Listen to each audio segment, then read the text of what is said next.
Ya, masih dengan saya Mas Terjun. Kali ini saya menjawab pertanyaan. Nah, ini salah satunya masih tentang masalah developer, gitu ya, dan coveringan. Nah, ini dari buku Hai. Pak, saya kemarin developer tanya-tanya soal legalitas dan lain-lain. Saya ditunjukkan surat keterangan dari desa yang menyebutkan tanah tersebut sudah hak milik developer dan tidak bersengketa, fotokopi SHM tanah tersebut, lalu bahkan plan proses untuk urus dan bangunan. Apakah itu sudah aman? Yang pertama, secara physically aman. Yang kedua, kalau boleh Anda minta, Pak, terutama minta fotokopi SHM-nya. Karena apa? Jangan-jangan itu kan ditunjukkan kepada Anda kan fotokopi SHM. Iya, kalau SHM-nya ada, kalau SHM-nya ada di bank, gimana nasib Anda? Paham ya?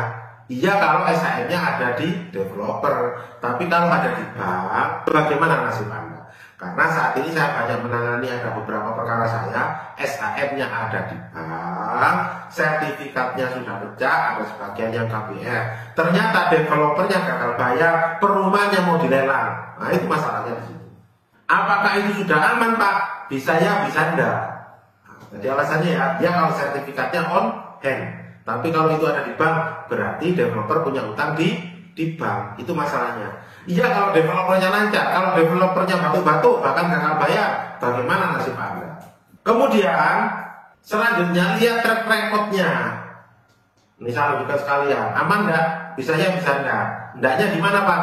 Silahkan lihat track recordnya. Apakah developer itu proper, dalam artian itu layak atau enggak. Contoh, Anda beli rumahnya, dibangunnya berapa lama?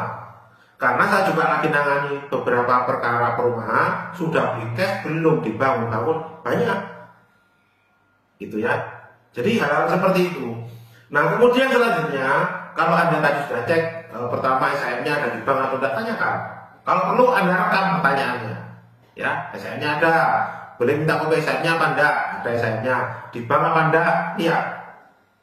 Ya, kemudian setelah itu lihat proper apa enggak, kira-kira dari pihak developer ketika ada KPR, ada beli gitu ya, itu cepet enggak pembangunannya. Lihat, jangan-jangan satu rumah tukangnya cuma 2, juga selesai rumahnya berapa lama. Nah, itu kan berarti kalau seperti itu bisa jadi developernya tidak proper. Karena apa? Kalau orang beli, dia kan pengen cepet selesai kan rumahnya. Ini saya kasih analogi. Contoh, orang beli rumah kepada Anda, kemudian sampaikan nanti saya bayar, meskipun KPR ya, bayar itu by progress itu bank.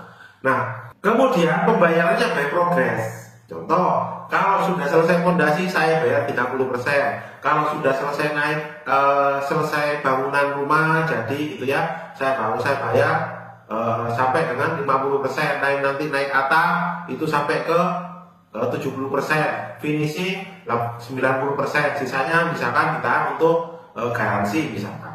Anda kan ingin cepat selesaikan. Nah, kalau tukangnya hanya 2 orang, kapan selesainya? Itu masalahnya. Jadi silakan Anda jalan-jalan kalau sore. Kenapa pengen beli, pengen lihat? Ya. Jadi saran saya, hal itu tidak menjadi jaminan aman atau tidak. Andalah yang tahu. Ceknya legalitasnya. Kalau secara legalitas itu oke berarti.